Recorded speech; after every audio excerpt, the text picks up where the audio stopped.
Que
no metieron a Germán. Aquí estoy.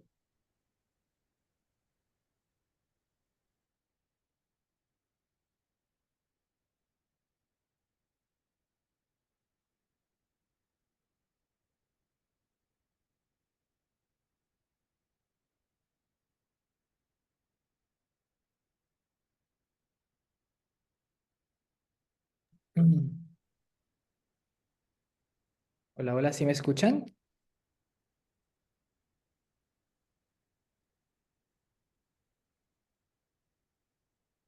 Ah, perfecto.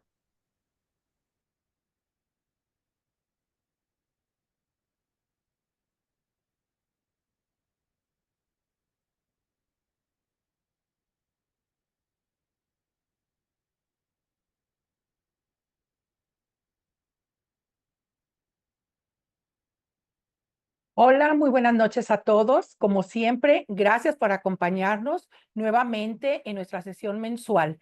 En esta ocasión es nuestra sesión mensual del mes de febrero del año 2025, parte de nuestro programa académico.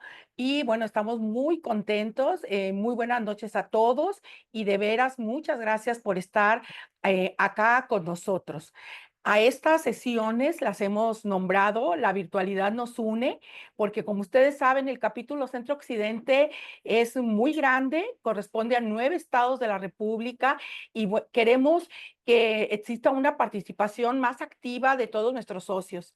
Y los hemos estado invitando a estas sesiones mensuales a través de la virtualidad para que nos una y sobre todo que gracias a eso vamos a poder aprovechar a los excelentes profesores con los que contamos en nuestro capítulo. En la sesión pasada tuvimos un invitado del estado de Guanajuato, el doctor Ulises García, y en esta ocasión invitamos a uno de nuestros socios del estado de Colima. Así que espero que disfruten muchísimo nuestra sesión mensual. Como siempre, recuerden que estamos esperándolo siempre y que queremos tener una participación muy activa de ustedes, así que todos sus comentarios y preguntas nos los pueden enviar a través del chat o a través del chat del capítulo Centro Occidente. Muchas gracias, Arturo, por acompañarnos, por aceptar coordinar esta sesión mensual.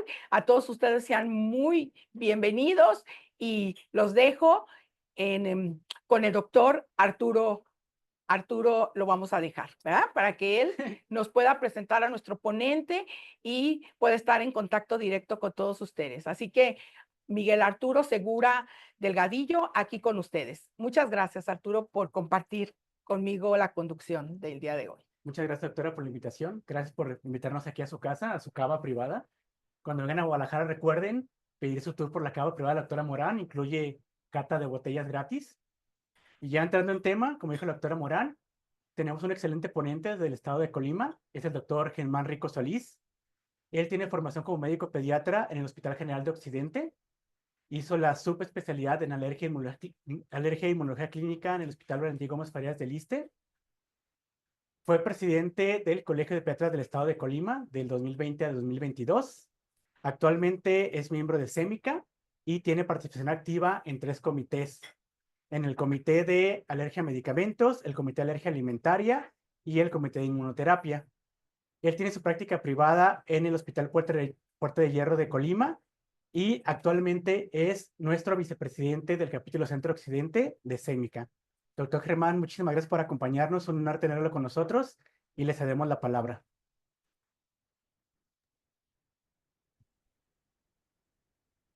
Hola, buenas noches. Gracias por la invitación. Ya de antemano quiero decirle a doctora Morán que le eché un ojito por ahí a una de las botellas para cuando sea esa invitación.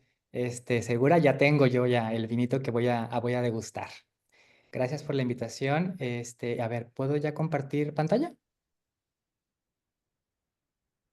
¿Sí me escucha? Hola, hola. Sí se escucha. ¿Sí? ¿Sí? Sí, Doctor Germán, ¿nos escuchas? Sí, los escucho. ¿Ustedes no me escuchan? sí lo escuchamos. Perfecto. Ah, ok, perfecto. Es que parecía que no me estaban escuchando. ¿Ya puedo compartir pantalla? Sí. Ok, vamos a intentarlo entonces. Ah, creo que envié la solicitud de compartir pantalla. Por favor.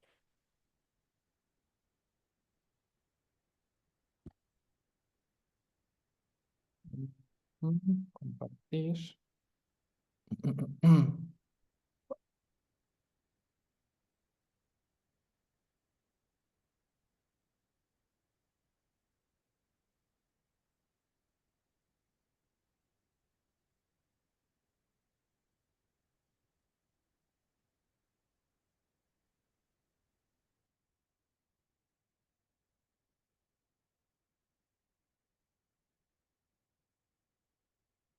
Permítame, no sé por qué no puedo compartir pantalla.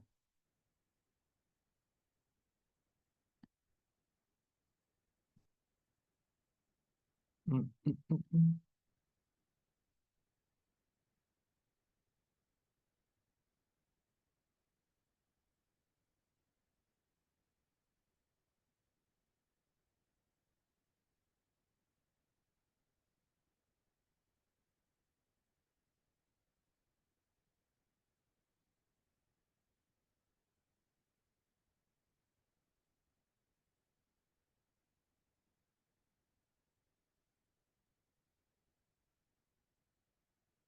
A ver, estoy teniendo alguna dificultad, no me deja compartir. A ver, ya, creo que ya. A ver, aquí está.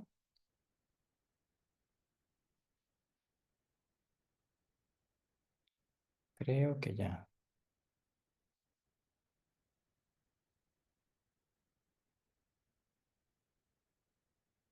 Dios. A ver, creo que ya. Creo que sí, ¿verdad? ¿Ya pueden visualizar mi pantalla? Ahora sí. Sí, doctor. Sí. Perfecto. Bien, vamos a comenzar entonces. Primero que nada, muchas gracias por la invitación a la doctora Ana Rocío Morán, al doctor Arturo Segura, a Capítulo Centro Occidente del Colegio Mexicano de Inmunología Clínica y Alergia por esta invitación a participar con ustedes un ratito de esta noche, a que se tomaron unos momentos para poder platicar acerca de un tema que considero que es muy importante y que es muy relevante platicar en estos tiempos. Este tema se titula Reacción adversa a alimentos y el impacto que tiene en nuestra niñez mexicana. El contenido de mi charla estará incluyendo introducción, prevalencia por grupos etarios, factores de riesgo asociados, estrategias de prevención, abordaje y terapias y una conclusión. Bien, como todos ya sabemos, las reacciones adversas a un alimento se consideran todas aquellas reacciones clínicamente anormales que son derivadas de la ingesta, el contacto, la inhalación o la ingesta de un alimento en conjunto con un aditivo del alimento y que de esta manera serán capaces de desencadenar una respuesta que puede ser metabólica, farmacológica, indeterminada en algunos casos o de tipo inmunológica. Dentro de las respuestas metabólicas más frecuentemente conocidas tenemos la intolerancia. La intolerancia, por ejemplo, es donde hay una respuesta en donde no interviene un mecanismo inmunológico, pero se considera prácticamente con frecuencia derivado a la deficiencia o a la falta de la funcionalidad de una enzima.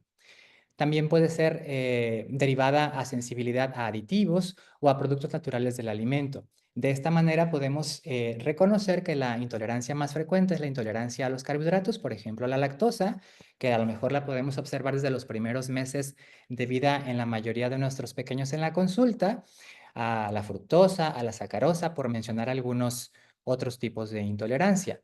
Sin embargo, en el aspecto farmacológico, se consideran aquellas sustancias cuya absorción es variable de persona a persona. De esta manera, al absorberse en esta variabilidad, vamos a generar una susceptibilidad en personas que sean más sensibles y al no ser adecuadamente metabolizados, pueden generar síntomas, como por ejemplo aquellos que generan un incremento en la producción de histamina, por ejemplo, o la histamina, de la tiamina, perdón.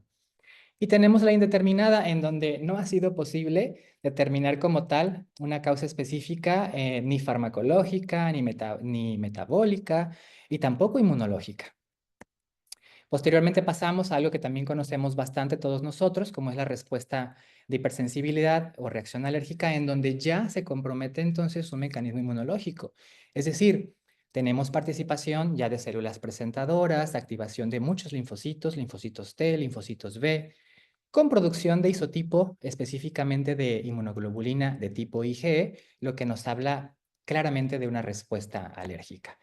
Y que si observamos de manera más amplia en cuanto a la clasificación inmunológica en reacciones a alimentos, podemos recordar que dentro de las IgE mediadas, las más frecuentemente encontradas tenemos el síndrome de polen fruta, por ejemplo, la urticaria con angioedema, patologías que vemos con mucha frecuencia en la clínica diaria, síntomas gastrointestinales típicos o la reacción sistémica ya más severa que podría ser, por ejemplo, la anafilaxia. Tenemos aquellas que son mixtas, en donde participa el mecanismo celular, el mecanismo IgE mediado, en donde la dermatitis atópica está precisamente en ambos sitios, o la esofagitis eosinofílica, también es una de las patologías, y también tenemos aquel grupo en donde están prácticamente las celular mediadas, que afortunadamente son las de menor porcentaje, pero aquí podemos reconocer a la proctitis, a la proctocolitis o aquellas patologías que hemos abreviado como FPAIS y que sabemos que son hoy por hoy un dolor de cabeza en la clínica diaria. En este estudio que podemos observar en la parte superior es un estudio que realizaron en el país turco, en donde estos investigadores trataron de observar el predominio de estos perfiles inmunológicos en un grupo de población multicéntrico en su país, determinando factores objetivos para confirmar la reacción alérgica a alimentos, como fue la IgE. Hicieron la confirmación en la mayoría de los casos a través de un reto vía oral. Y de esta manera ellos pudieron observar cómo prácticamente entre un 75 a un 78% de los pacientes con alergia a alimentos prácticamente se encuentran o afortunadamente se encuentran dentro de las IgE mediadas, en donde podemos tener la herramienta más accesible para el diagnóstico. Tenemos las mixtas en un 15% y también por ahí se codea alrededor de un 15 al 18% con las de tipo celular mediadas. A nivel mundial, la prevalencia de reacciones adversas pues ha incrementado como todas las patologías alérgicas prácticamente. En las últimas décadas, bien podemos mencionar, perdón, algo pasó aquí. Se metió una pantalla que no. Ya, creo que ya. En las... no. Ay, ¿qué pasó? Ok, bueno. En las últimas décadas, prácticamente el predominio de las reacciones adversas a nivel mundial se considera que se ha presentado de un 3 a un 35%. Si observan, prácticamente son márgenes muy amplios, pero como se comenta aquí en la diapositiva, es una prevalencia autoinformada de reacciones adversas. Por lo tanto, podemos tener márgenes muy amplios dependiendo del tipo de estudio que se realizó en ese país, como por ejemplo lo podemos ver en Colombia, con porcentajes que se encuentran oscilando entre un 12.4%, o en Brasil, que se eleva hasta un 23.5%, y en Chile, que disminuye a un 5.5%. Aquí es muy importante mencionar que al ser una prevalencia autoinformada, tenemos que tomar en cuenta varias cuestiones, es decir, el tipo de estudio, el enfoque y la población. Si podemos observar, la población es muy diferente en Colombia, Brasil, evaluada, es muy diferente en cuanto a grupo etario.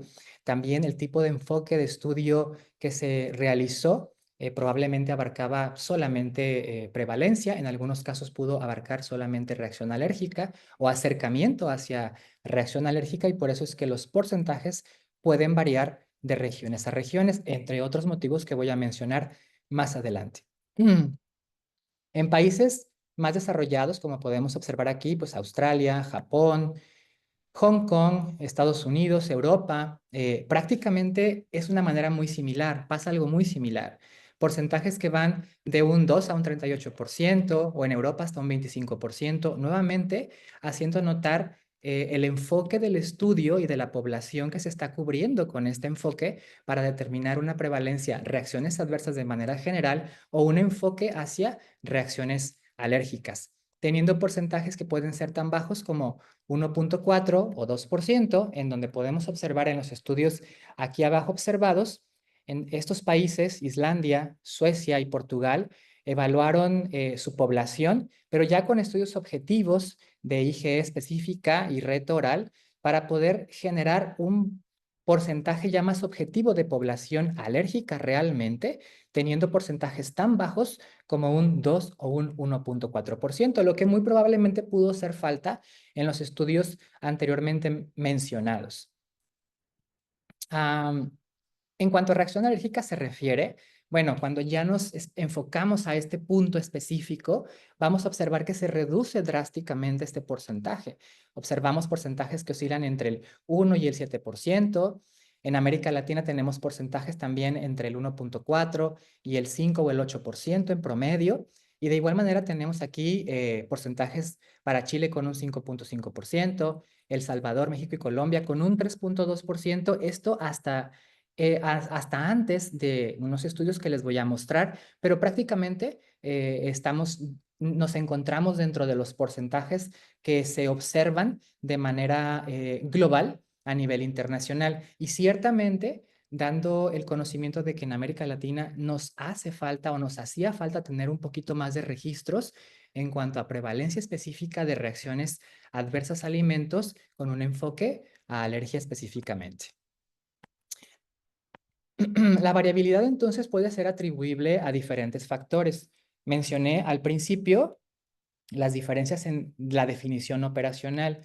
Es muy importante tomar en cuenta que en muchos estudios las definiciones operacionales se toman de diferentes autores que han elaborado encuestas o preguntas con enfoques a acercamientos hacia sensibilización a alergenos, es decir, hacia sensibilización o a reacciones alérgicas a alimentos. Estos cuestionarios ya a través de estadística se han valorado con una sensibilidad de un 70 a un 90%, como lo son la del doctor Sickerer o la del doctor Gupta, que tienen esta aproximación diagnóstica al utilizarse para evaluar pacientes pequeños a través de, por ejemplo, de un interrogatorio o de una encuesta realizada ya sea al paciente de manera directa o al padre de familia. Otras de los motivos, sin embargo, también serán atribuibles a los alimentos evaluados, a la ubicación geográfica, por ejemplo, a las costumbres y hábitos alimenticios del paciente, el sexo, la edad, el estatus socioeconómico, que también sabemos que son factores que influyen tanto en la introducción alimentaria, en el seguimiento, ¿verdad? Y a nivel poblacional o dentro de un mismo estado, ¿verdad? A nivel urbano, rural, suburbano, puede variar bastante la introducción de ciertos alimentos o la alimentación de manera general, siendo muy importante mencionar que el aspecto genético ha sido uno de los aspectos que más frecuentemente se ha encontrado contundentemente presente en todas las enfermedades alérgicas y no así en las enfermedades alérgicas a alimentos como tal.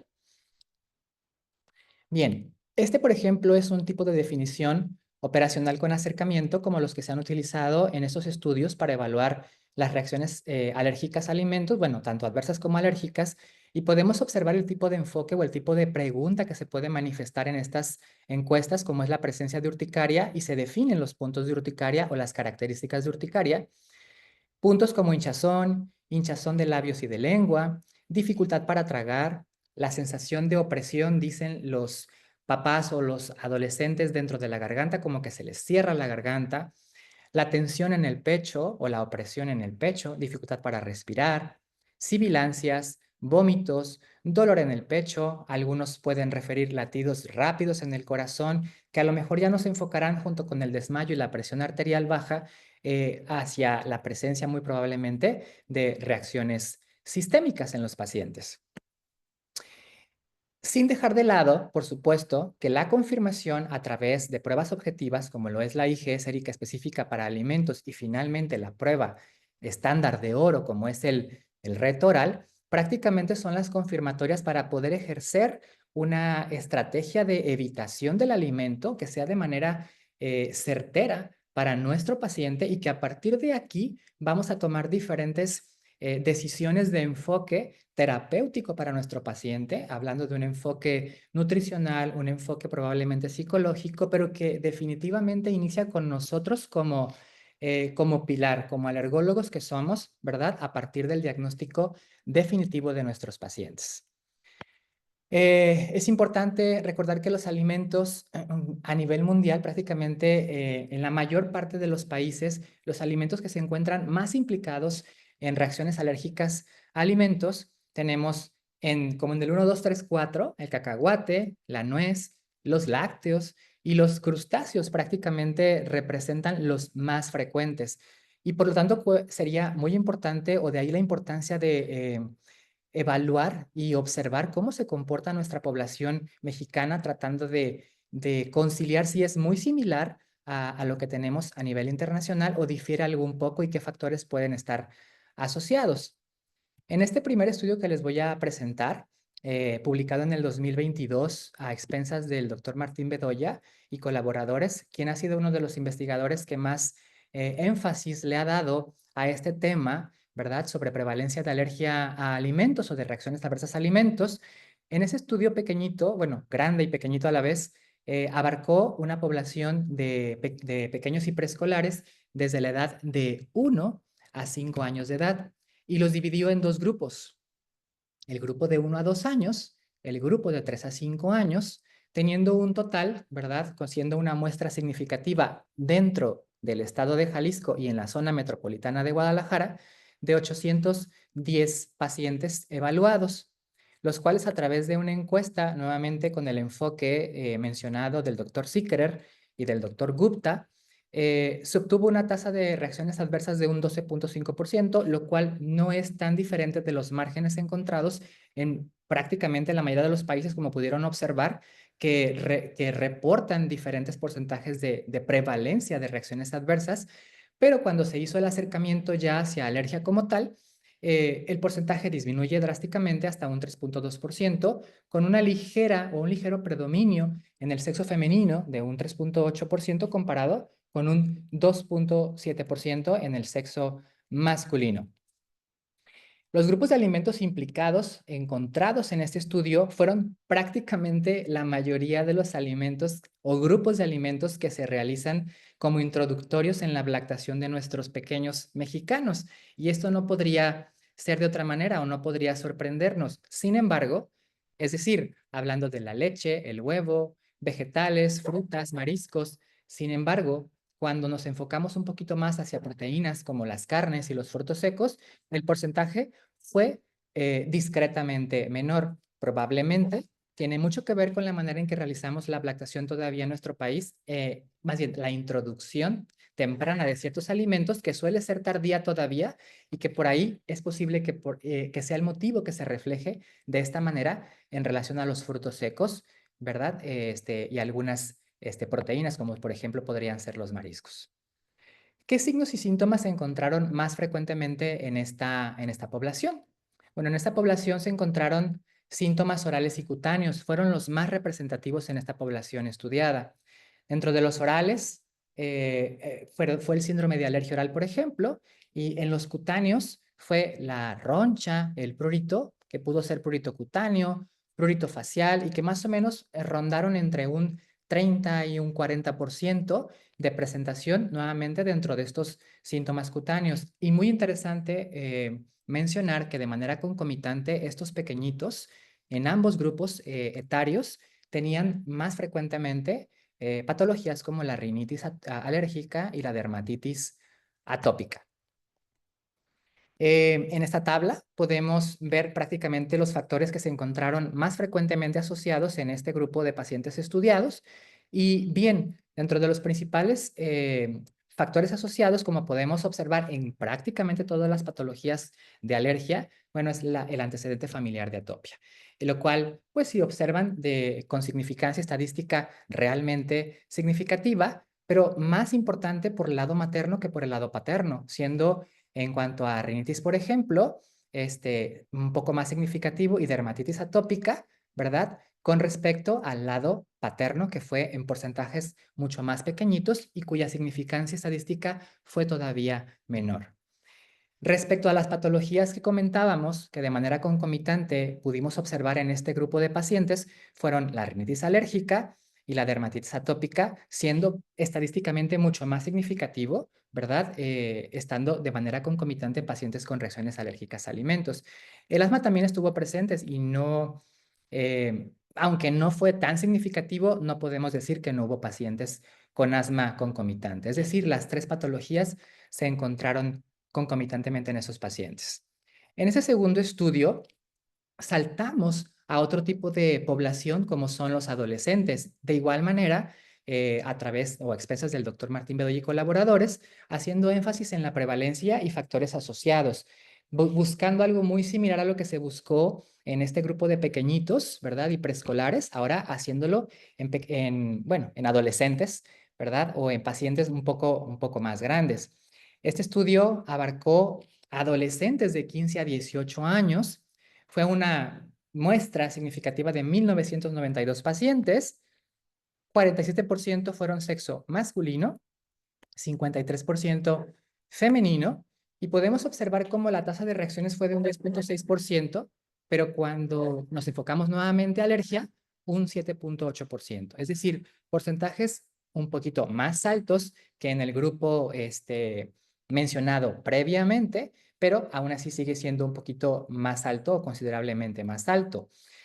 De igual manera, patologías encontradas de manera concomitante en este grupo de pacientes fueron asma, rinitis y dermatitis. Y bueno, nuevamente cabe mencionar que ese estudio se realizó también en la ciudad de Guadalajara o en el estado de Jalisco, específicamente en la ciudad de Guadalajara, ¿verdad? En escuelas públicas prácticamente.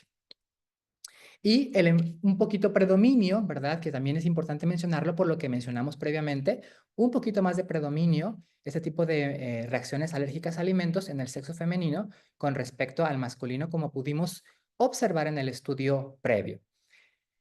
Síntomas frecuentes encontrados en este grupo etario fue ligeramente distinto. Ya empiezan a aparecer otros órganos afectados con respecto a lo que pudimos observar en el estudio de los pequeños. Por ejemplo, los cutáneos sí lo observamos en el estudio anterior. Enrojecimiento y roncha fue lo más frecuente. Aspectos respiratorios como la opresión y la dificultad que no fueron tan notorios en el estudio previo y que ahora se observan mucho más. Y los abdominales, que también fueron síntomas frecuentemente encontrados en este grupo de pacientes. Cuando los dividimos por órgano afectado, podemos observar cómo dentro de los síntomas cutáneos, que fueron los principales encontrados, el enrojecimiento, la roncha y la comezón prácticamente fueron el 1, 2 y 3 en prácticamente tanto reacciones adversas como acercamiento de probable alergia. A nivel intestinal, sintomatología como cólico, sensación de ardorcito, náusea o vómito, que fueron prácticamente los más frecuentes. Y a nivel respiratorio, pues la sensación de opresión dentro de la garganta, que les comento que es muy frecuente que los adolescentes suelen mencionar, ¿verdad? Cuando se refieren a una posible reacción alérgica alimentaria. Agregando en segundo lugar la dificultad para respirar y algunos síntomas respiratorios nasales, ¿verdad? Prácticamente dentro del 1, 2 y 3 de los síntomas encontrados en este grupo de pacientes. Cuando lo ponemos por alimento de manera individual, podemos observar cómo los alimentos más frecuentemente implicados dentro de las patologías o patologías sindromáticas encontradas en estos pacientes fueron el camarón prácticamente, y ya empieza a aparecer las frutas como por ejemplo el durazno o el melocotón con reacciones sistémicas y algo pues que es considerable a tomar en cuenta. Entonces, mencionábamos que los 3 grupos sindromáticos encontrados en este grupo pues fueron el síndrome de alergia oral, la urticaria y síntomas sistémicos. Dentro de aquellos pacientes con síndrome de alergia oral, podemos observar en los 3 grupos, en primer lugar, los mariscos y crustáceos, frutas y nueces, frutos secos, y en las sistémicas escala por arriba de los mariscos, ¿verdad? Las frutas, como comentábamos previamente, el durazno, implicado frecuentemente o más frecuentemente en reacciones sistémicas en este grupo estudiado. Y cuando lo ponemos de manera individual, el camarón, ¿verdad? Fue dentro de las causas más frecuentes en los 3 grupos sindromáticos encontrados, seguido del aguacate y la leche para el síndrome de alergia oral, que sabemos que el aguacate es muy frecuente también como causa de síndrome de alergia oral. La urticaria, ¿verdad? Junto con el camarón, la leche y la almendra. Y en sistémicas mencionábamos el camarón, mencionamos ya que iniciábamos con las frutas como el melocotón, pero incluso por arriba, incluso por arriba de los frutos secos como son la nuez, el cacahuate, ¿verdad? Que sabemos que en la tabla inicial, mencionando la prevalencia con enfoque más mundial de los alimentos implicados, pues estos se encuentran un poco más por abajo de lo que encontramos en nuestra población mexicana. Para luego enfocarnos en este estudio que tengo el agrado de presentarles por primera vez, El estudio se encuentra todavía en revisión para su aprobación y publicación, pero es un estudio muy bonito que realizamos a nivel nacional, alrededor de 9 a 10 colegas, me incluyo dentro de esos colegas. Participamos, les repito, en ese estudio para determinar la prevalencia precisamente de la gravedad de las reacciones alérgicas, adversas y alérgicas en escolares mexicanos, algo que no teníamos en nuestro país y que muchos países latinoamericanos aún no tienen. Podríamos considerarnos como uno de los primeros en tener un estudio similar o semejante, con características parecidas a los que podríamos traspolar en Estados Unidos y en Europa. Este estudio, el cual le denominaremos ENRADAL-MEX a partir de este momento, porque a partir de este momento muy probablemente vamos a encontrar en el futuro más denominaciones de ENRADAL-MEX en diferentes grupos poblacionales, pero sin embargo, este se centra en niños de 6 a 12 años. El estudio se realizó a través de encuestas y bueno, aquí debo de comentarles que fue una situación complicada y no pueden desmentirme prácticamente todos mis colegas que están aquí viéndome también, quienes participaron en la realización de este estudio, cómo fue complicado poder llegar a través de las encuestas a las escuelas públicas y privadas, que fue nuestro grupo de abordaje, ¿verdad? Porque nos topamos con muchos obstáculos en los que los directivos muchas ocasiones, a pesar de platicarles la importancia del estudio de investigación, no nos permitían, a veces por razones personales, la mayoría por políticas específicas de las escuelas, ¿verdad? Ya sea las privadas, un poco más frecuente que las públicas, pero sí nos encontramos con esos obstáculos que finalmente tuvimos que, pues, buscar más escuelas para poder lograr una muestra que fuera estadísticamente significativa como se nos pedía desde un principio para el estudio. Y de esta manera logramos juntar un promedio de 4,300 encuestas en promedio, dividiendo a nuestro país en 8 regiones. Estas regiones, como pueden observar en esta siguiente tabla, están clasificadas desde la noroeste, ¿verdad? Centro-sur, occidente, centro-norte, oriente, sureste, suroeste y noroeste. Aquí tenemos el total de las encuestas que se aplicaron. Prácticamente, si podemos observar un poquito más de encuestas en área de occidente, es porque participamos 2 estados de occidente, como fue Jalisco y Colima, ¿verdad? Y posiblemente es el motivo por el cual podemos observar una N un poquito mayor con respecto a los demás estados de la República o las regiones de la República, pero prácticamente se cubrió con el requisito de la muestra significativa. Entonces, aquí pudimos observar cómo la prevalencia nacional de las reacciones adversas, tanto convincentes no graves como graves, fue de un 9,5%. Prácticamente siendo mucho más frecuente o más prevalente para la zona noroeste y oriente, y con menos frecuencia para la suroeste y para la occidente. Si se dan cuenta, independientemente de que la N fue superior a la de las otras regiones, occidente parece ser tener una tendencia, junto con suroeste, menor en prevalencia de reacciones adversas y alérgicas a alimentos con respecto a las otras zonas geográficas del país evaluadas. Entonces, aquí podemos observar cómo nuevamente las regiones noroeste y oriente con menores porcentajes, más o menos entre un 11 y un 15%, con menores porcentajes para la zona occidente y suroeste, que podemos observar aquí en la imagen también.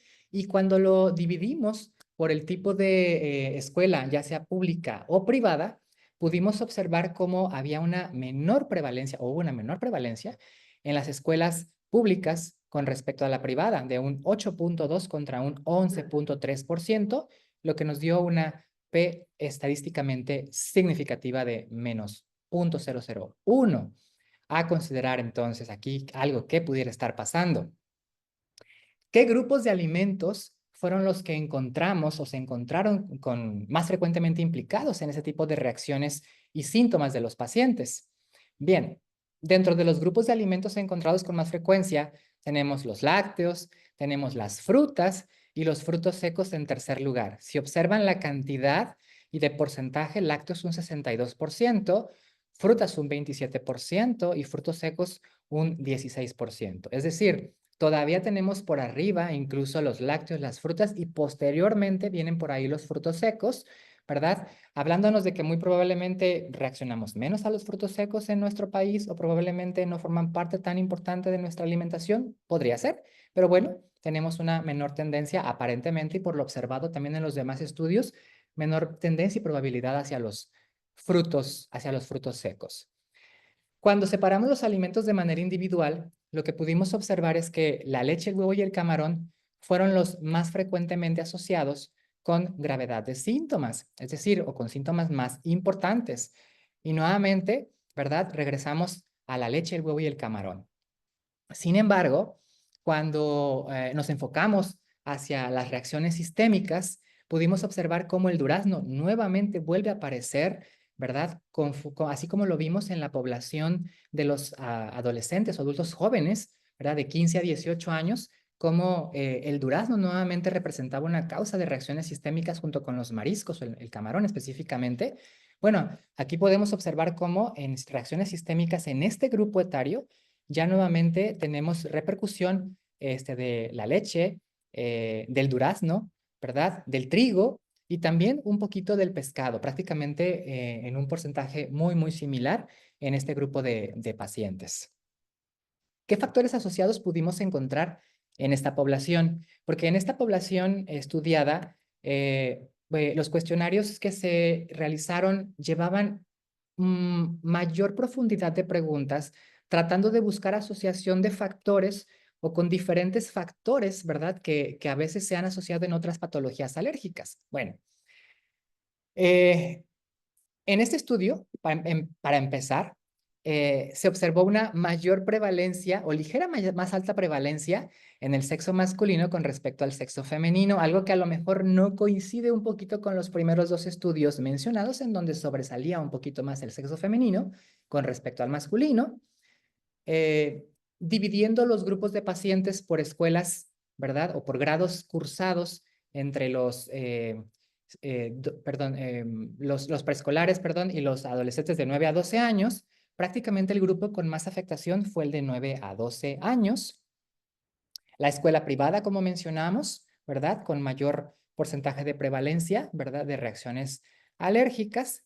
Enfermedades concomitantes encontradas con frecuencia, también igual o similar a los estudios previos. Sabemos que asma, rinitis y dermatitis son las patologías más frecuentemente encontradas, lo cual fue estadísticamente significativo. Y cuando nos enfocamos hacia antecedentes heredofamiliares o atopia, tanto la materna como la paterna comparten importancia significativa, teniendo una ligera elevación o tendencia a la elevación, ¿verdad? O más altita en la atopia materna. Bien, ¿qué análisis podríamos entonces realizar de estas poblaciones estudiadas? Por lo que podemos observar hasta este momento, lactantes y preescolares aparentemente suelen tener un porcentaje de reacciones alérgicas a alimentos un poco menor con respecto a los otros dos grupos estudiados, en donde pudimos observar porcentajes que van de un 7.5 y hasta un 15% en promedio, pero que es de un 3.5, ¿verdad? En los más pequeñitos estudiados. Los alimentos implicados con más frecuencia y de manera global en nuestra población mexicana, incluyendo este estudio, que nos da un panorama un poco más amplio, pudimos observar como los lácteos, el huevo, el camarón dentro de los mariscos y el durazno son los alimentos que más frecuentemente se encuentran implicados en estas reacciones tanto adversas como de hipersensibilidad alérgica. Entonces, parece observarse de igual manera una ligera prevalencia menor en el sexo masculino, más en este grupo etario con respecto a los otros dos. Habría que considerar los tamaños de las muestras y a lo mejor tal vez extenderlo hacia la República para poder tener datos un poquito más objetivos o más certeros.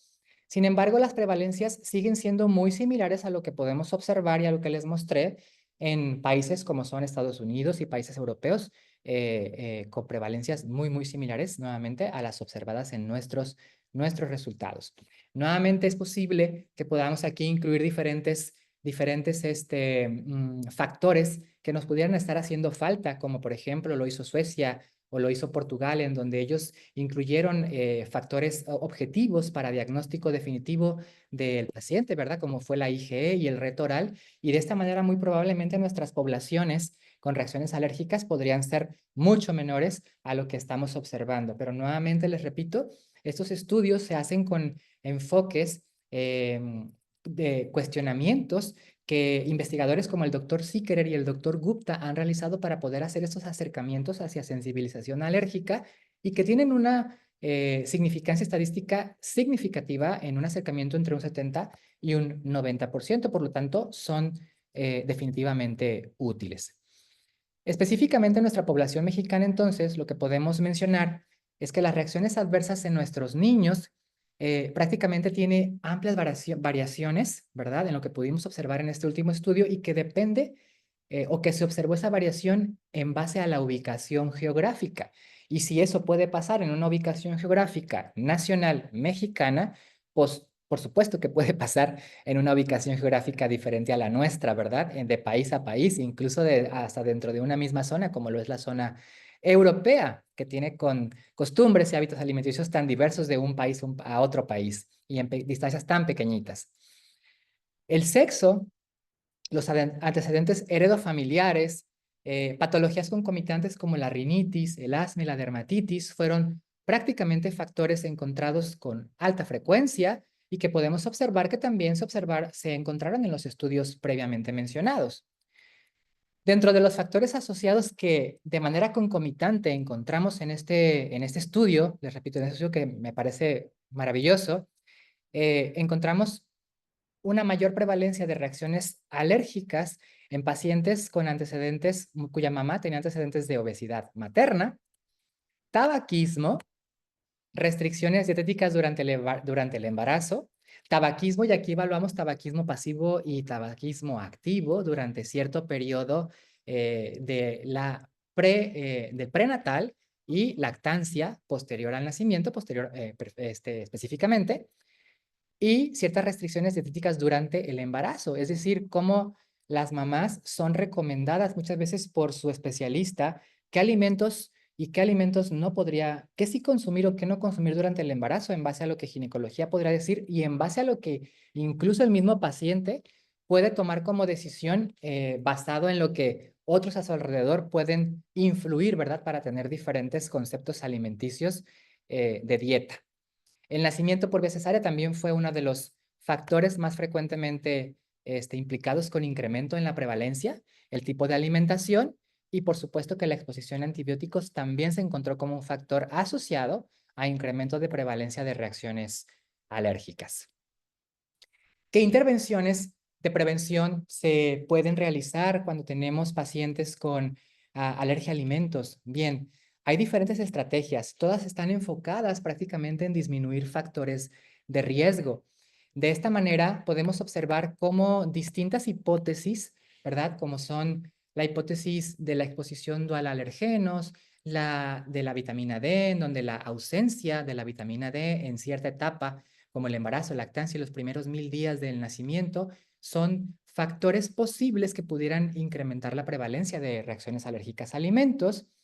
La hipótesis de una dieta rica, baja, rica en alimentos grasos, la hipótesis de la higiene, por ejemplo, o cómo las modificaciones en la introducción de ciertos alimentos alergénicos en grupos de riesgo podrían disminuir la sensibilización, ¿verdad?, de reacciones de alergia a alimentos, como lo pudimos observar en el estudio LEAP, en donde a partir de este ya se han podido hacer recomendaciones nuevamente para estos grupos de riesgo, ¿verdad? Y para poder disminuir esta tendencia de reacciones alérgicas a alimentos. Y como también en otros estudios se ha podido observar de manera certera este mismo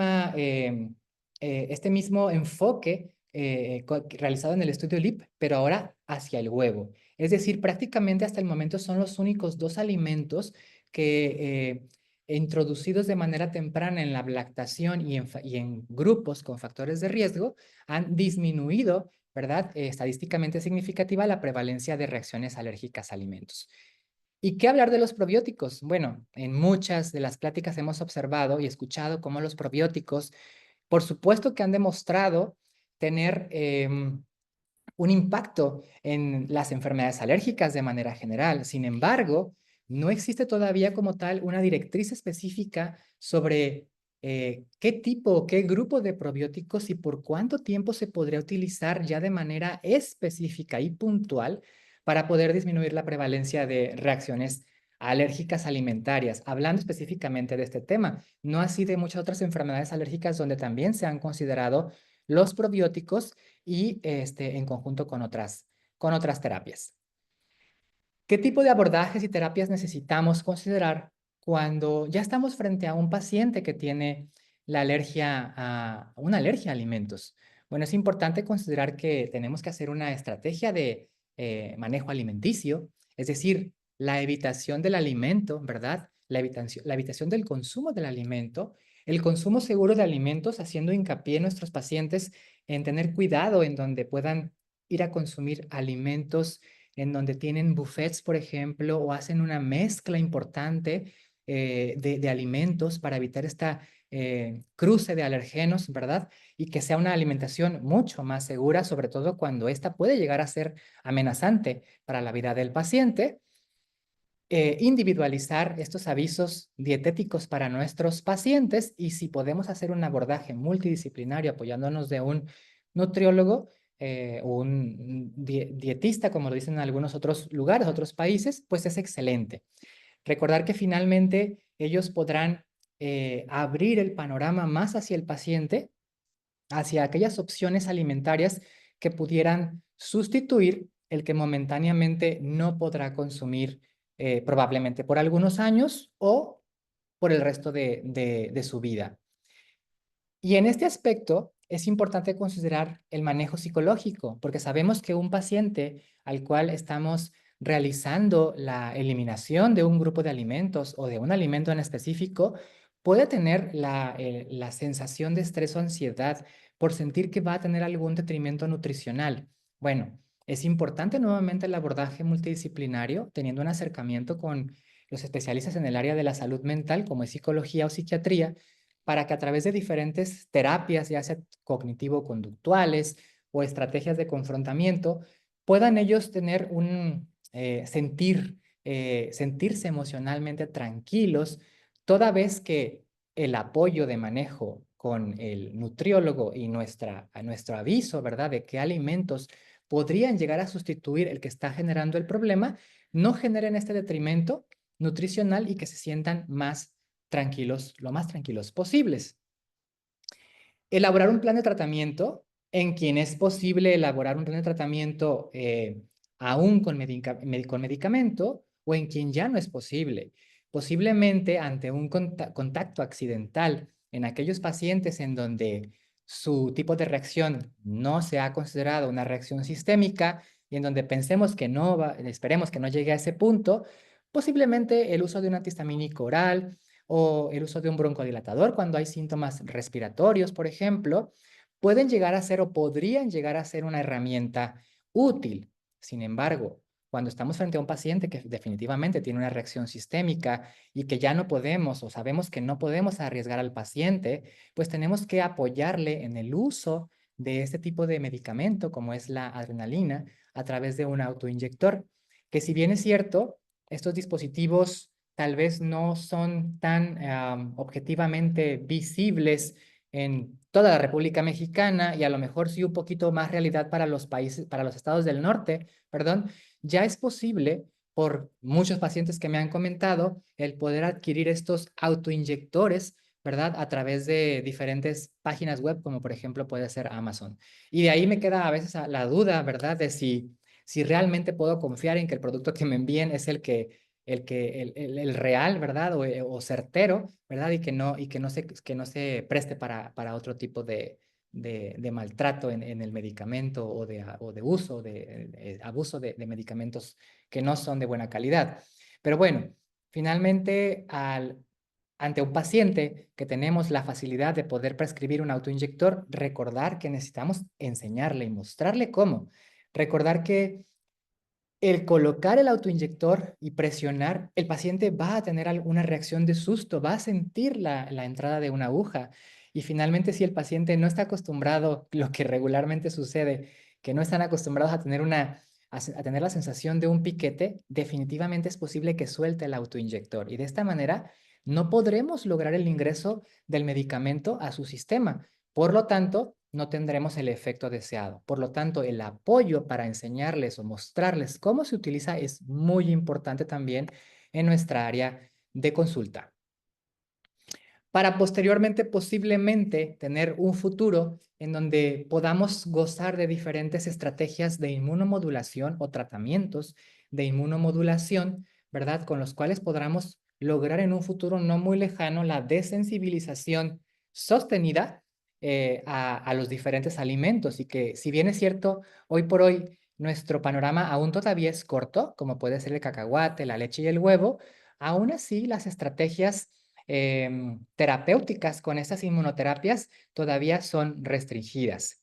De igual manera, podemos observar cómo ya se empieza a considerar y recién se aprueba por la FDA también en Estados Unidos el uso del omalizumab para el tratamiento de alergia a alimentos. Y en esta tabla podemos observar precisamente todas esas estrategias terapéuticas que se están realizando para poder tener un mejor, poder brindar una mejor terapéutica, ¿verdad?, de opciones a nuestro paciente.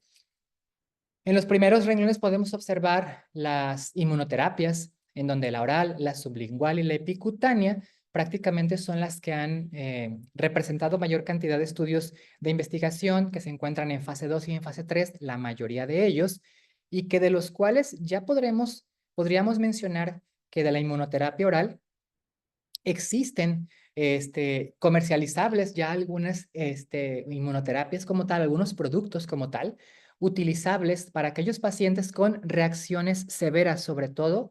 Esta indicación ha sido la más estrictamente mostrada para esos pacientes. Es decir, pacientes con reacciones severas de alergia a alimento es para quienes están indicados esas inmunoterapias, toda vez que no he observado tener una desensibilización total ni duradera. Por lo tanto, disminuir la posible gravedad de que el paciente pueda tener una reacción sistémica al contacto con el alimento que implica y poder disminuir 1 o 2 escalones con este tipo de inmunoterapia, pues podría ser bastante prometedor. ¿Y por qué no entonces en el futuro tener estrategias que puedan tener no solo una desensibilización total, sino que sea sostenida a través del tiempo, como lo hemos podido lograr con la inmunoterapia aeroalergenos? Otro tipo de inmunoterapia que se ha estado utilizando también y que está en fases de estudios es la subcutánea, ¿verdad? Con algunos químicos modificados como el hidróxido de aluminio, con extractos proteicos del cacahuate, ¿verdad? Pero todavía se encuentra en estudio.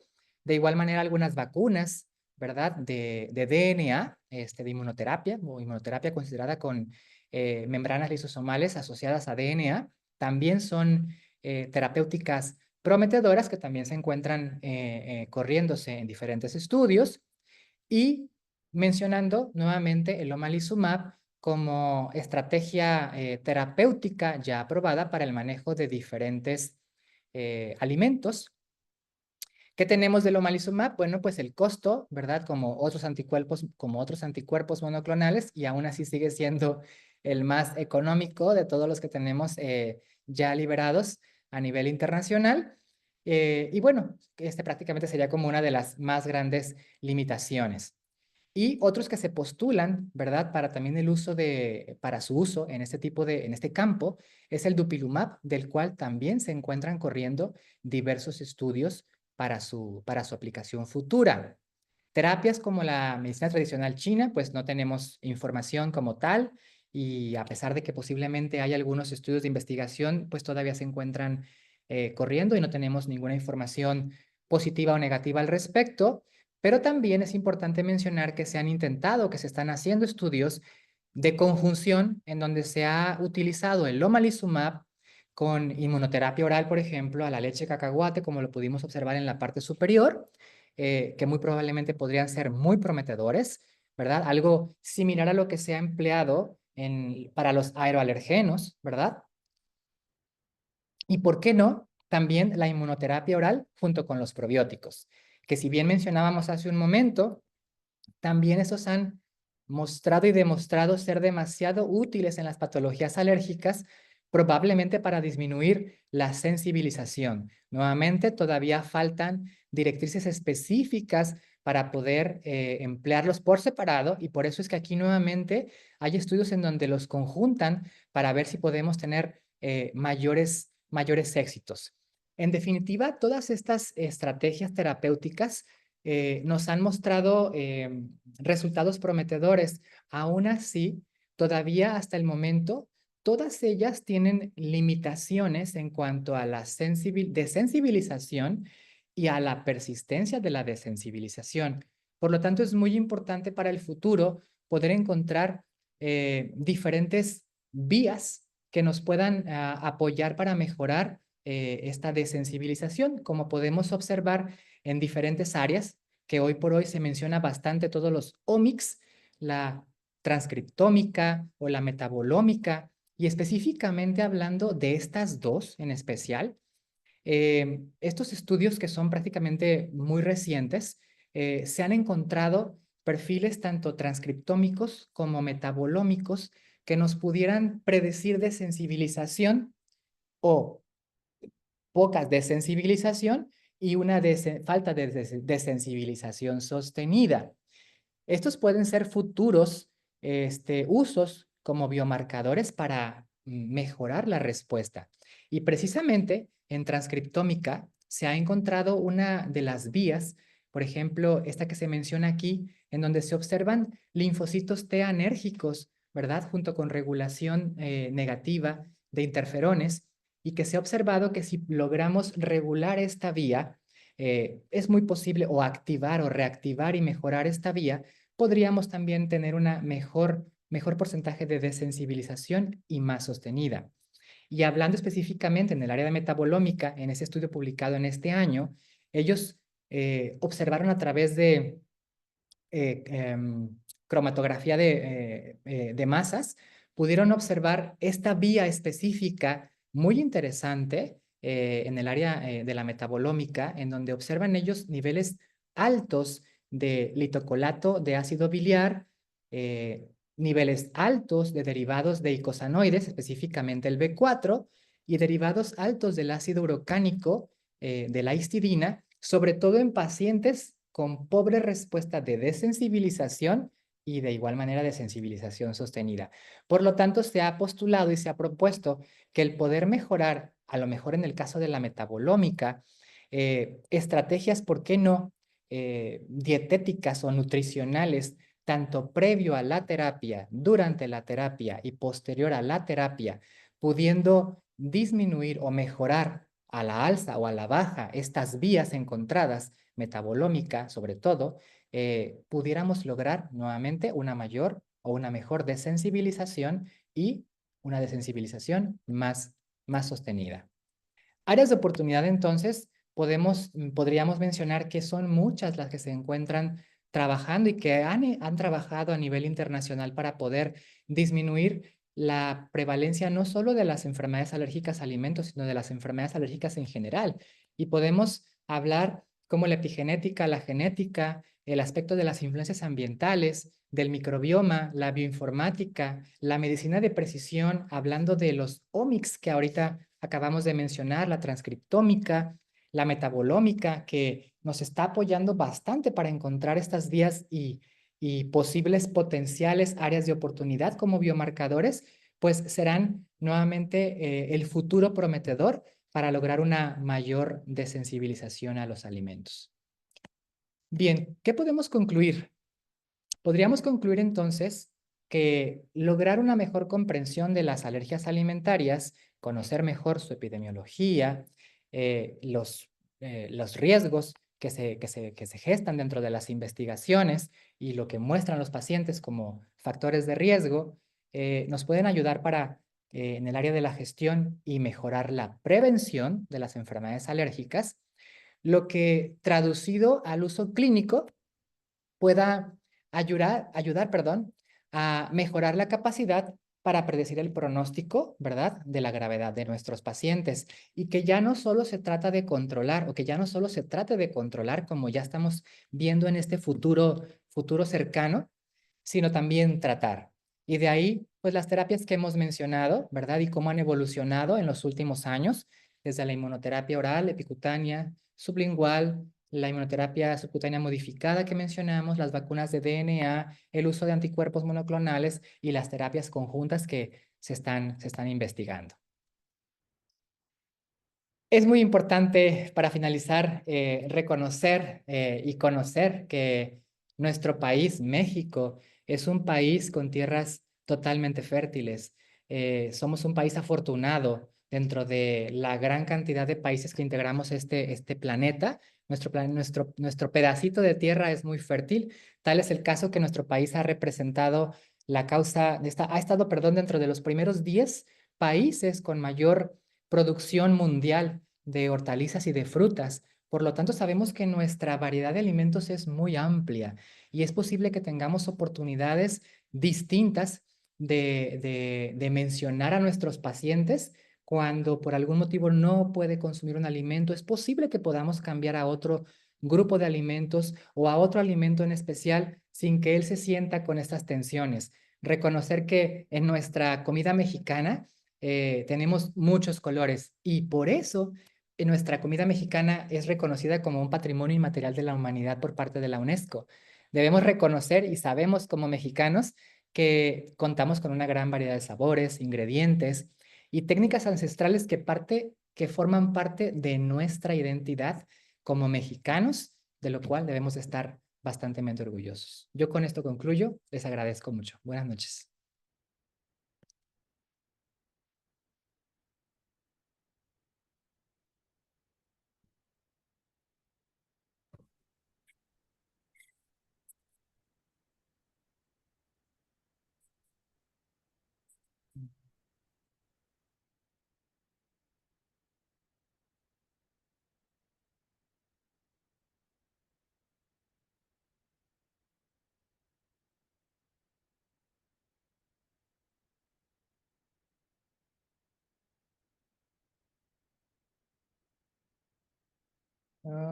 Hola, hola.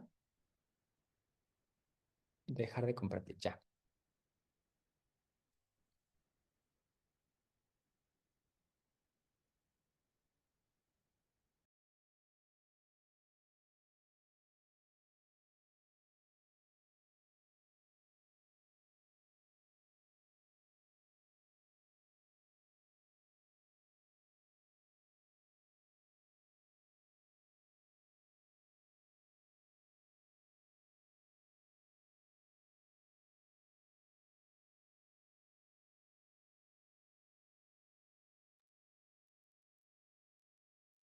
Doctor Germán, muchísimas gracias por su excelente plática. Muy entendible, muy clara, muy concreta. Los artículos que presentó estuvieron excelentes, tanto internacionales como los nacionales y locales. En el chat tenemos muchas felicitaciones y tenemos algunas preguntas. ¿Sí me escucha, doctor Germán? Fuerte y claro. La primera de la doctora Lourdes Serna Hernández, perdón, Lourdes Serna Herrera, dice: doctor, muy entendible su plática, gracias. Y mi pregunta es en lo que respecta a alergia a pescados. ¿Cuáles son más alergénicos, los azules o los blancos? ¿Y a qué edad recomienda iniciarlos? Bueno, realmente en ninguno de los estudios como tal se hizo un enfoque hacia el tipo, ¿verdad?, de pescado. Sabemos que como tal el pescado es un alimento que no representa ser de los más frecuentemente alergénicos, por lo que considero yo que podríamos iniciarlo también de manera temprana, como lo hacemos con otras proteínas, que difieren definitivamente de lo que se refiere a los mariscos, ¿verdad? Pues los crustáceos específicamente. Pero no se hizo una diferencia en los estudios que tenemos ahora en nuestro país. No, prácticamente no se hizo una diferencia en ese aspecto. Ok. Otra pregunta, doctor Germán, de la doctora Patricia Ramírez Sandoval. Dice: ¿cuál sería la forma de iniciar la lactación a los pacientes? Es decir, ¿En qué momento introducir huevo completo, cacahuate, aguacate, chocolate, fresas y otros alimentos alergénicos, por favor? Yo pienso que es la pregunta del millón, Creo que esta ¿verdad? la contestó un poquito en la plática, pero igual. Sí, es la pregunta del millón. Definitivamente creo que ninguna asociación o guía a nivel internacional se pone de acuerdo hasta el momento en qué alimentos y en qué orden realizarse. Prácticamente la mayor parte de ellas están en tendencia a una ablactación temprana, prácticamente, dado que finalmente al ver grupos, sobre todo con factores de riesgo, se ha observado una mayor protección contra la sensibilización alergénica. Entonces, definitivamente la tendencia hoy por hoy. Incluso yo en mi consulta he observado cómo las recomendaciones han sido la introducción de manera temprana de los alimentos, toda vez que el paciente lo tolere de manera adecuada, ¿verdad? Porque definitivamente hemos tenido pacientes o pequeñitos en el consultorio que me dicen, pues es que doctor le he dado 2, 3 ocasiones huevo y mi niño se me pone todo rojo de la cara. Entonces, bueno, desde ahí, aunque sea un paciente con factor de riesgo, pues tenemos que parar. La respuesta es que es controversial, doctora. No existe una directriz específica, ¿verdad? Traté de buscar incluso en las guías de directrices de gastroenterología, pero definitivamente no hay un consenso como tal, ¿verdad? Todavía hay diferencias entre si temprano o no temprano. La verdad es que la tendencia hoy por hoy es hacer cada vez más temprano. Perfecto. Otra pregunta que también creo que ya la respondió. Dice, buenas noches, la doctora también Patricia Ramírez Sandoval. ¿Cuáles son los alimentos más alergénicos en México y las edades de presentación? Creo que también ya la comentó en el chat, ¿verdad? En Sí, la tabla que puso. pudimos observar cómo la leche, el huevo, los mariscos y les repito de manera interesante las frutas, específicamente el durazno o el melocotón, representó o ha representado ser uno de las frutas más alergénicas, inclusive con causas de reacciones sistémicas. Entonces, eso debemos de tomarlo muy en cuenta. Lo pudimos observar más en el grupo de pacientes escolares y en los adolescentes más grandes con respecto a los preescolares, ¿verdad? Definitivamente. Y sabemos que en los preescolares, digo, en los más pequeñitos, pues se introducen prácticamente todas las frutas. Sabemos que el durazno lo tenemos en papillas, lo tenemos de marca, ¿verdad? Podría mencionar marca, pero bueno, sabemos que lo tenemos, sabemos que los papás lo utilizan y pues se tolera de manera adecuada, ¿verdad? ¿Qué hace que se logre, que se dé la desensibilización? Bueno, ahí sería una situación muy interesante, porque podemos observar cómo de una tolerancia aparentemente presente en etapas tempranas cambiamos a una desensibilización en etapas más tardías de vida, ¿verdad? Y otra pregunta, la doctora Gloria Reyes González. Otro tema que también es un poquito controversial. ¿El uso de probióticos en el recién nacido, nacido por cesárea, puede disminuir el riesgo de alergias alimentarias? Pues la respuesta es posible. Es posible. Hay estudios que han demostrado su utilidad. Definitivamente, como les mencionaba, no hay una directriz específica hasta el momento. ¿Qué probiótico, qué cantidad, durante cuánto tiempo se va a utilizar? No la hay. Pero la mayor parte de los estudios tienen resultados positivos de su uso.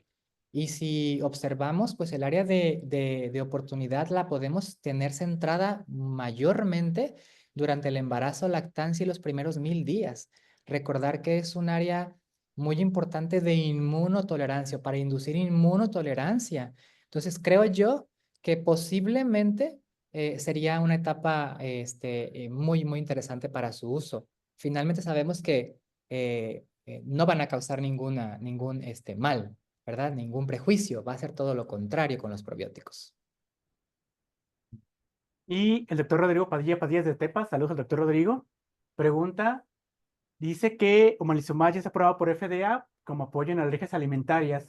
Si sabes si en México Cofepris ya autorizó también su uso o todavía no. Precisamente lo busqué hoy, amigo. No lo encontré aprobado en Cofepris como tal. Mm. Precisamente al ver la aprobación en este año por parte de la FDA de omalizumab, me di a la tarea de buscarlo en Cofepris. No lo encontré. No lo encontré en la web como tal de Cofepris, aprobado hasta el momento. No debe tardar, Ok, sabemos que tarda, ¿verdad? sí. Doctora Morán. Germán, felicidades, me uno a las felicitaciones que en el chat pues te hacen llegar. Excelente, excelente tu plática, muy didáctica. Abordaste un tema que, como nos refiere la doctora Claudia Jiménez, difícil de abordar, es el relación a la alergia a los alimentos. Y ella nos pregunta, te pregunta, ¿cuál en tu opinión cuál sería mejor acerca de hacer pruebas de alimentos in vitro o in vivo para tomar la conducta a seguir en estos pacientes? ¿Tú qué recomiendas, Germán? Las dos son válidas, definitivamente. Primero que nada, saludos, doctora Claudia. Gusto saludarla. Las dos, definitivamente las dos son objetivas, las dos nos pueden dar interpretación. Si por algún motivo al final de cuentas tenemos algún probable falso positivo, falso negativo, porque a veces los papás nos refieren cierta información, definitivamente el reto oral será nuestra arma definitiva, definitivamente. Pero creo que las dos son aplicables totalmente. ¿Cuál a lo mejor puede ser más práctica en el día o en la práctica privada? Muy probablemente la IG específica, ¿verdad? Más que tener a lo mejor nuestro kit de alimentos refrigerables para hacer un prick prick, por ejemplo, me imagino. Ujú. Muy bien, Germán. Nos pregunta el doctor Martín Sosa Vázquez. Dice, mi pregunta es la siguiente: ¿qué tanto influyen las reacciones cruzadas de los aeroalergenos a los alimentos en niños menores de 12 años? A ver, la pregunta, nuevamente, Creo que se está refiriendo a reacciones cruzadas de aeroalergenos con alimentos en bueno, los niños pequeños, de menores de 12 años. por ahí comenté dentro de las áreas de oportunidad la hipótesis de la exposición dual a alergenos. Sabemos que la exposición tanto vía cutánea, ¿verdad? Se puede dar la sensibilización tanto vía cutánea como vía oral. Entonces es posible que haya una sensibilización cruzada. Sabemos porque tenemos los síndromes de alergia oral, los síndromes de polen fruta, por ejemplo, y sabemos que estos muchas ocasiones se dan a través de la sensibilización aérea primero y posteriormente repercuten a nivel oral. A lo mejor probablemente ahí se responde o podría responderse lo que sucede en los escolares y adolescentes respecto al durazno, por ejemplo, ¿verdad? Que son pacientes que tienen rinitis alérgica, dermatitis atópica, asma y que muy probablemente ya tenían implicado algún polen que se relacionaba con esos alimentos. Pero sí, sí es muy posible, por supuesto. Y así es, Germán, sí, sí, sí, bien, bien lo comentas. Nos pregunta aquí Guillermina García Aro, pediatra. Ella nos dice que una mamá embarazada que consume alimentos alérgicos, pues que si esto incrementa el riesgo en que su producto, en que el bebé pueda desarrollar alergias. Muy buena pregunta. Tampoco hay nada totalmente estipulado o definido como una posibilidad durante el embarazo. Aunque suele ser una ventana de oportunidad, sabemos que incluso durante el mismo embarazo hay diferentes perfiles inmunológicos que tanto favorecen como no el ambiente TH2, por ejemplo. Pero no se ha observado, o por lo menos no hay estudios definitivos que hablen de que la mamá consuma ciertos alimentos, y a eso me refería en el último estudio de ciertas medidas dietéticas que a veces se excluyen durante el embarazo, ¿verdad? Pudieran tener un impacto de éxito, ¿verdad? En la aparición de reacciones alérgicas a alimentos. Definitivamente no. No se recomienda o no se hace una recomendación como tal de evitación, a menos de que la mamá fuera alérgica al alimento, pero fuera de ahí no hay una recomendación estricta de ellos, ni una evidencia científica de peso como tal. Sí. Hermano, muchísimas gracias. Hay más preguntas, pero porque estoy de tiempo, vamos a terminar. Hay muchas también felicitaciones, una excelente plática, como dice la doctora Morán, la abordaste de una manera muy sencilla. Sí hay muchos temas y muchas partes que, como bien comentas, son áreas de oportunidad, que todavía de repente no tenemos con una respuesta tan clara. Por ejemplo, esto del embarazo, las dietas de restricción que pueden existir, si hay beneficio o no, hay controversia. Si la mamá le ponía los omegas, los probióticos en la madre o en el recién nacido, en los primeros meses, son temas que todavía estamos como en estudio. Pero algo importante que dijiste es que a lo mejor estas intervenciones puede haber un beneficio y realmente el riesgo para la mamá o el bebé es mínimo. Entonces, puede ser con una opción que podremos utilizar, obviamente individualizando el caso con cada paciente. También lo que comentabas con respecto al diagnóstico, si es mejor prick to prick o una hija específica y demás, creo que también va a depender mucho de la población en la que estemos, qué tanto acceso tengamos, por ejemplo, a un inmunocap o a un estudio por componentes moleculares. Creo que va a variar también eso como la elección de cuál será la mejor opción para nosotros en base al paciente, si podemos hacer el estudio molecular o no. Pero es un tema muy interesante, Germán. Muchísimas gracias. Muchas gracias a todos por acompañarnos y les cedo la palabra a la doctora Morán. Muchas gracias, Germán, por haber aceptado darnos esta excelente ponencia. No, como les comento a todos nuestros socios, no tenemos profesores excelentes y aquí para muestra basta un botón. Contigo, Germán, muchísimas gracias. Y quiero despedirnos diciéndoles que vamos a seguir con nuestras sesiones en este programa que lo hemos llamado La virtualidad nos une, y quiero invitarlos a que estén atentos en nuestro chat para que continuar con este tipo de sesiones. Quiero agradecerles que se hayan dado el tiempo de estar con nosotros y a todas las personas, los médicos que nos acompañaron, que no son especialistas en alergias, pues espero que esto les sea de gran utilidad y puedan, en el caso de que vean un paciente con este tipo de padecimiento, pues puedan poder determinar qué conducta seguir. Muchísimas gracias a todos, que pasen una muy linda noche. Muchísimas gracias. Hasta luego, buenas noches a todos. Buenas noches.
And it makes me wonder.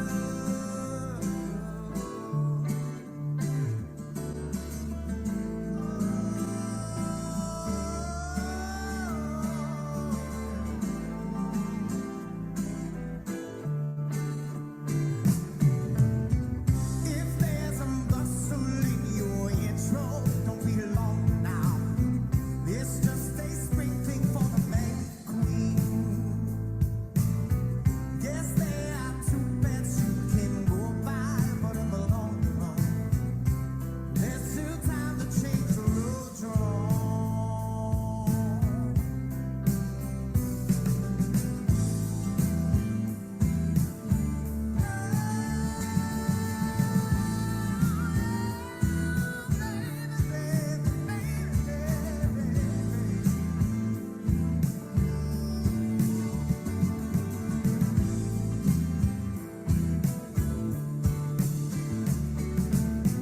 Your head is humming and it won't go in case you don't know.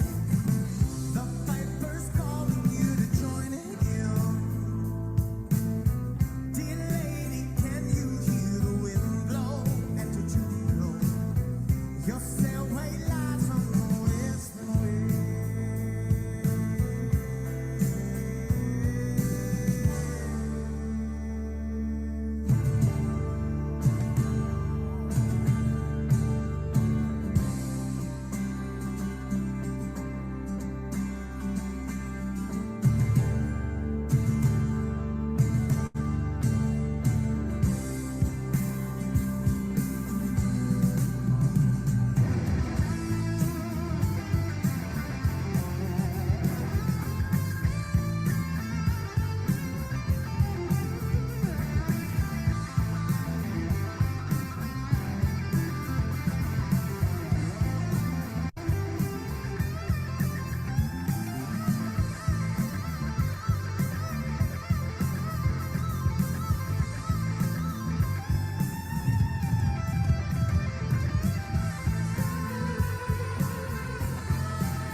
And she's buying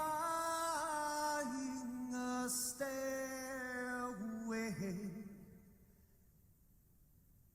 to heaven.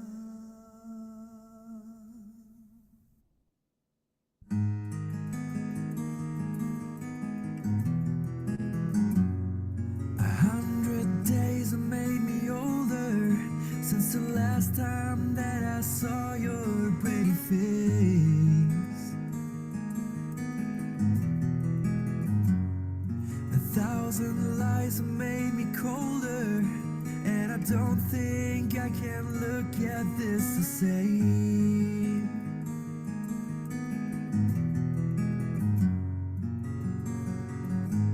All the miles that separate disappear now when I'm dreaming of your face. I'm here without you, baby, but you're still on my lonely mind. I think about you, baby, you all the time. I'm here without you, baby, but you're still with me in my dreams. And tonight, girl, it's only you and me. Yeah.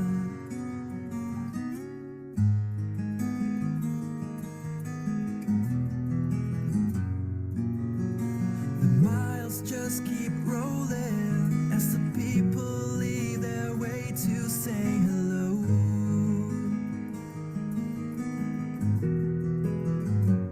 I've heard this life is overrated, but I hope that it gets better as we go.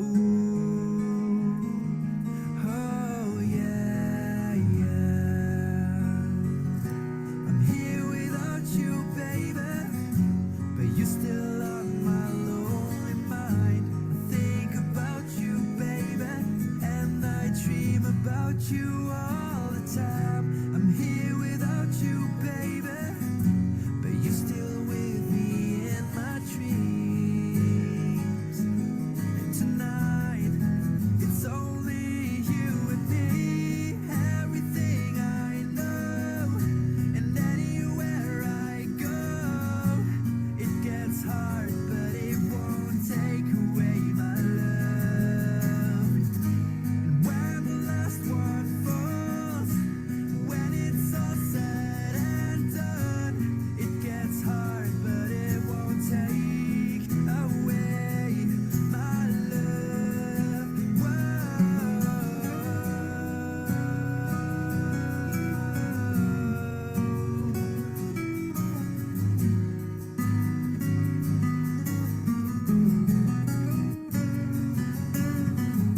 I'm here without you, baby, but you're still on my lonely mind. I think about you, baby, and I dream about you all